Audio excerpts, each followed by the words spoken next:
তোমরা খারাপ পেও না, আমার প্রণাম নিও। তোমাদের একটা কথা বলতেছি, পরের বাড়ির লোকেদের। একটা মেয়ে যদি তোমাদের ঘরেতে আসে, অন্য বাড়ির মেয়ে, সেই মেয়েটাকে যদি তোমরা দুঃসাহী বা ঝগড়াঝাটি করো, আবার তোমরা তাকে আপন করে নিও, তাকে ভালোবেসো, সবাই তার সঙ্গে দুঃসাহী করো না। কারণ একজনে যদি করে আর একজনে যদি ভালোবাসো, মেয়েটা জীবন ত্যাগ করবে না বা সে মরার ইচ্ছা কখনো ভাববে না। আর সবাই যদি তার সঙ্গে দুঃসাহী করো, সে কিন্তু ভাববে যে আমাকে কে ভালোবাসে না। কারণ আমি অন্য বাড়ির থেকে আসি, হয়তো তার জন্যে আমাকে ভালোবাসে না, দেখতে পারে না। সে যতই ভুল করুক না কেন, সে ভুলটা পরে একাই বুঝতে পারবে। তাকে পরে বুঝাই বলবা, নিশ্চয়ই বুঝবে।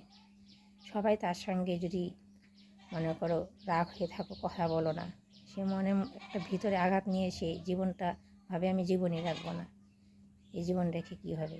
তার জন্য তাকে একজন না একজন তাকে ভালোবেসে দেখবা সে সব কিছু ভুলে যাবে।